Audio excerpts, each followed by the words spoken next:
Hey, let me ask you a question. When you slip, when you backslide, or maybe even relapse in your porn addiction recovery journey, what are the first words that come out of your mouth about yourself? What are those first initial thoughts about how you act, about how you responded in a tough and difficult situation? Well, man, in today's video, I want to share with you why and how your own self-talk and your personal reputation is in fact what's keeping you addicted to porn and masturbation. And why, if you don't learn how to change how you look at yourself, how you talk to yourself, then the path to recovery, man, is always going to be difficult. It's always going to be layered with challenges.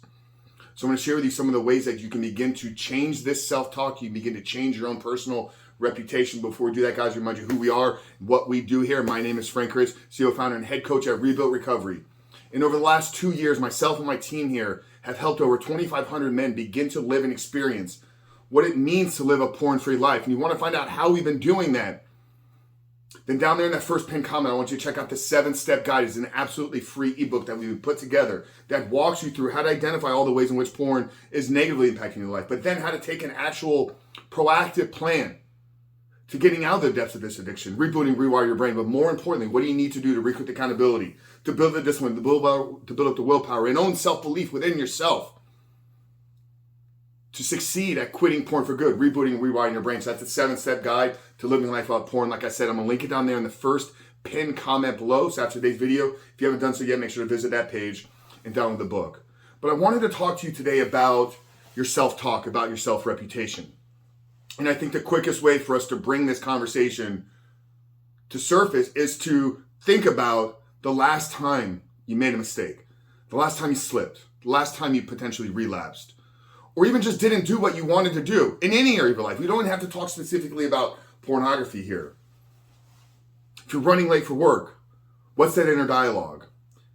If you forgot about a conversation you're supposed to be having with somebody, if you forgot about a text message or an email that you were supposed to send, when you're reminded of that, what are those first initial thoughts? If you drop something out on the floor and it shatters, is it, oh, you dummy, you're at it again? When you slip, when you relapse, is that you're never going to be able to get out of this? Is that where your inner dialogue goes? That you're too weak? That you don't know what to do? That you don't have enough strength? You don't have enough discipline? Or do you truly beat yourself up? Think about it. Think about the words that you speak about your own actions. Think about the words that you speak about your own shortcomings. What is that revealing to you? It's revealing what you really think about yourself, right?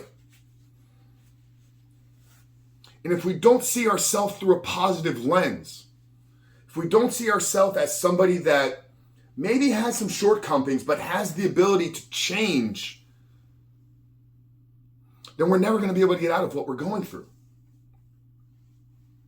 So when you slip, relapse, what does that reveal? Does that reveal that you're a loser? Does that reveal that you're an idiot? Does that reveal that you're weak-minded? Does that reveal that you just don't have the ability to succeed in doing this? Or is it exposing some areas for growth, some areas for potential growth and transformation? You see, it's not accepting that we're shortcomings. It's not accepting our failures as limiting beliefs about ourselves. It's recognizing them as opportunities for growth. So when we slip, we relapse, it doesn't tell us about ourselves from a negative lens. It reveals to us the opportunities for growth. It shows us where we need to continue to learn, grow, and evolve. Because here's the thing. A porn-free life is attainable for every single one of us. It doesn't matter who we are. It doesn't matter where we come from. It doesn't matter what we've had to go through. It doesn't matter what we're currently experiencing. If we set our heart and mind on living a porn-free life, then that means that we can live a porn-free life. But we have to learn, grow, and evolve and become the man that can live a porn-free life. So it's not that if you're not there yet, that you're a failure. It's not that if you're not yet achieving these things, that you're not going to be able to do it. But sometimes our own self-talk, sometimes our own self-reputation. And some of this has been passed down to us through our parenting and upbringings and our environments. And some of it's just part of our wiring, right?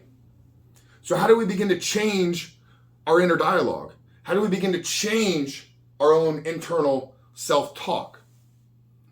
Well, the first thing is to step back. Get out of your own head for a minute. Step back and evaluate and express some gratitude for the life that you're currently living. Man, if you're watching this video right now, you have a great life. You have an amazing life.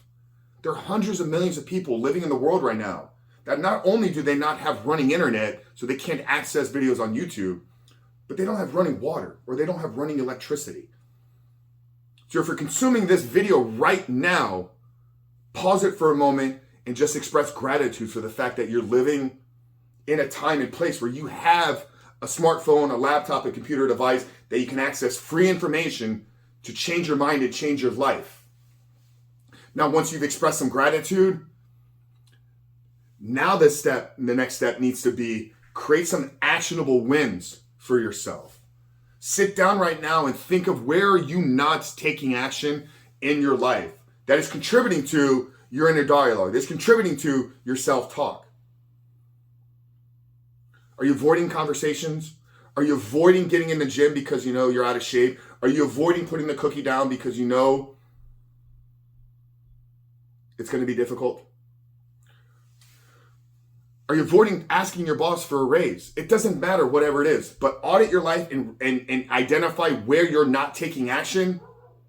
And then the next step, man, is going to be on you, right? You have to actually take action on the things that you're not doing. And once you begin to take those small incremental steps towards moving closer to who you can be and who you're trying to become, acknowledge yourself in those moments. So we talked about expressing gratitude here and in the moment. Pause this video right now if you haven't yet done it. Just find 3 things to be grateful for. But then make that a regular daily practice. Make it a practice to set your intention on every single day that I'm going to live in a state of gratitude. And then once you've done expressing gratitude, make a plan for that day. These are the 5 most important things. These are the 3 most important things. Or even if you're struggling, this is the 1 most important thing that I need to get done today in order for today to be a success. And then at the end of the day, as long as you take an action on what you set out to do, acknowledge yourself for doing it. And over time, man, this is when you begin to change your own self-talk. This is when you begin to change your self-confidence. This is when you begin to change your self-reputation. Because we know our confidence is built and kept by keeping the small promises that we make to ourselves. So by expressing gratitude, realizing you have an amazing opportunity wherever you are in the world, if you're living in 2022 today. And secondly, you need to get proactive in actually taking action on the plans that you're setting out for yourself. Now, many times this is going to require an accountability, a community, and some brotherhood and fellowship. So what I want you to do, man, is underneath that 7-step guide, I'm going to drop a link to our free Facebook group. This is a dedicated group to men that are all pursuing leveling up in life. They're all pursuing living a life of freedom. They're all pursuing becoming the men that they were created to be. So get around some other men, share your stories, share your struggles, share your victories with each other so we can support you, we can hold you accountable, and we can cheer you along the way in your path to freedom. But guys, if we don't begin to change the way we look at ourselves, when we don't begin to change the way that we speak about ourselves, then actually succeeding in creating a porn-free life will never be attainable. Because you will always self-sabotage. It may be 3 months, it may be 6 months, it may be a year. You will always come back to self-sabotaging yourself. Because it's your own unconscious thoughts and behaviors about who you are that is driving your actions on a day-to-day basis. So guys, I really hope today's video brought in a deeper sense of clarity on how you can begin to take responsibility and take action in living a porn-free life. If it did, make sure to leave us a comment down there below. Hit that subscribe button, turn those post notifications on. We are dropping 7 videos every single day. But Frank Chris from Rebuild Recover, I love you guys. We shoot these videos to help and inspire you to aggressively attack living a porn-free life. I'll see you on the other side.